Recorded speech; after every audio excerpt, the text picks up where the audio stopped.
Hello everybody, welcome back to another installment of the SVB channel.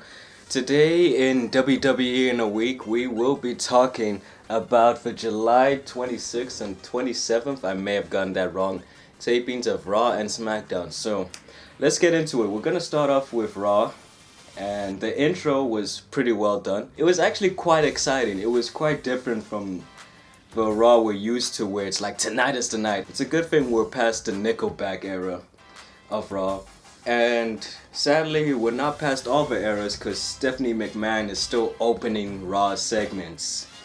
Anyway, the segment was nice. She called out Roman in particular for losing out Battleground, saying he was the one who got pinned and he was the one who let it slip away for the Raw brand, because Seth Rollins was this close and it was all down to Roman. Pretty much saying he's not a good guy, he's not a bad guy, he's just a loser. And Mick Foley followed it up by introducing the WWE Universe to creation, or the afterthought, of the WWE Universal title, which will come into play after SummerSlam. We'll get to more on that later. So they announced the matches shortly after that. It'll be Sami Zayn versus Sheamus versus Y2J versus Cesaro in one of 4 Fatal 4-Ways to declare the opponent of who Seth Rollins will face at SummerSlam for this new WWE Universal title. So at the end of the match, we saw Finn Balor hit the coup de grace on Rusev for the pin, and yeah, Finn Balor's in the main event of Raw on his first night out. Second match, we had Nia Jax facing a squasher. So yeah, it was a good squash match. It did its part. It made Nia Jax look strong. And on to our third match, our second of 2 Fatal 4-Ways, featuring Roman Reigns versus Sami Zayn versus Y2J and Sheamus. So it was a good back and forth action. Anyway, following that, we had the New Day celebration. So the main point of each stable to face off against the New Day is to just pretty much say, we beat the tag champs, now let's split. Peace, y'all. One thing I missed out to talk about is that Graves on Raw is fantastic. On to our fourth match, which was pretty much a reintroduction match for Neville as he took on Curtis Axel. It was an overall good match. So, our fifth match, Sasha Banks versus Charlotte Flair. It was a good match. Sasha Banks nearly broke her neck. I was scared when she went through the ropes. Just don't do that again, Sasha, please. So, on to the next match, and yeah, it was tag action featuring the Shining Stars versus Enzo and Cass. Anyway, going on, yeah, we had another squash match with Braun Strowman taking on some lackey dude. Both matches were short before the main event. So, moving on to our main event, it was Balor versus Reigns, a match we didn't really think we'd actually see last week. I'm pretty sure I did not call this. And it was pretty good. Reigns came out controlling the starting tempo of the match. The fans were really rallying behind him in terms of negative fan reaction. And yeah, Balor was actually looking like a pretty solid addition to Raw. Like when the fucking injury started to happen, you knew that some shit had to happen. And with Balor, he actually helped control the company. He made WWE interesting when people like John Cena, Randy Orton, and Seth Rollins were out on injury during WrestleMania weekend, with headlining it with Samoa Joe at the TakeOver event. Oh, Smackdown. Alright. So we started off Smackdown with faces, Daniel Bryan and Shane McMahon, talking about how this is going to be a new era, how it's going to be a step forward to more success, I guess. More success. It'll be a proving ground for the young Lions, even though they were talking about this new era in March. There's 4 months left of a goddamn year. How are you pushing through with this now? Fuck! But it is now. It's finally starting now, so I'm not gonna get angry. Yeah, the first match was a battle royal to determine who would be the 6th pick in a 6-pack challenge that features John Cena, Bray Wyatt, AJ Styles, and Dolph Ziggler later on in the night. So yeah, the final 4 participants in that in that battle royal would be Zack Ryder, Kalisto, Kane, and Apollo Crews. But it was one of the highlights of the matches, yeah, Zack Ryder slipping and falling from the top rope.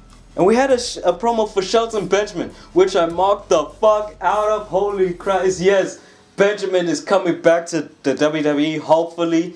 That followed up with a Dolph Ziggler promo saying that this is his shot, aka foreshadowing. Before we got to the second match of the night, which was women's division action, Becky Lynch versus Natalya. But yeah, it was near fall. There was one point where towards the end where they had a near fall and it equaled little to no reaction.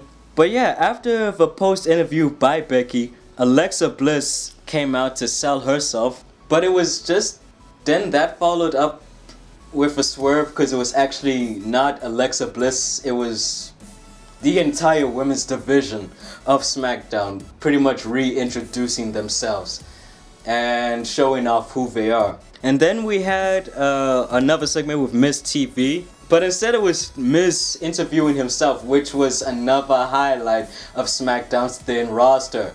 But Orton came out with a nice shirt throughout all of this. Orton interrupted the Miz when he was interviewing himself, coming out with a new RKO shirt, hashtag out of nowhere. And Orton's pretty much the face, seeing as he's now the veteran guy, and Miz's face is just punchable now. Well, I don't know what to say about it. It was an empty air match, I gotta be honest with you. So after that, we had our main event, the 6-pack challenge, which was AJ Styles and Bray Wyatt pretty much showing how much Black Lives Matter. But yeah, then the ref broke his knee and he didn't count the pin, which was a standard Dolph Ziggler spot. It's like, oh no, the ref's out. But I have him down for the 3 count. I have him down for a 10 count even. But despite all of that, Dolph wins. Dolph gives a super kick to AJ after AJ hits the phenomenal forearm. Man, I can't believe that they're finally giving him this chance after 3 years.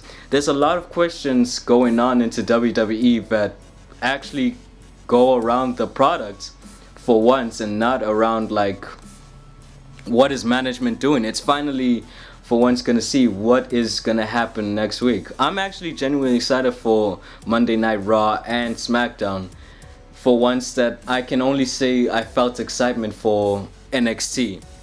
It's not on par with NXT because NXT has my favorite wrestler in there by far, but it's one of those excitements that just, it's like it feels like it's back. It's one of those excitements that is like I'm an audience member finally coming back. I'm one of those audience members WWE lost to NXT and I'm coming back to the main product, which is what this draft has really done in a positive way. Has SmackDown got the short end of the stick? Definitely. SmackDown has gotten the short end of the stick. And it was obvious by putting Baron Corbin in the freaking main event that you could see that there's some real mid-card problems that they are experiencing right now. So hopefully they're gonna fill it with a lot more women's wrestling, a lot more tag team wrestling, and a lot more people development. And hopefully AJ Styles will get into a program now, because I do not want to see him floating around doing nothing. That was WWE in a week. I hope you guys liked it. Please share it with your friends.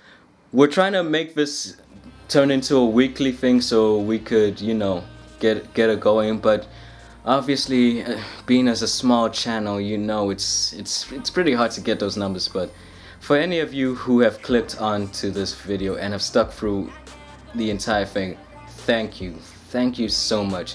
Really, you don't know how much it means to me to know that people are actually watching this entire video through. Please like, subscribe, and peace.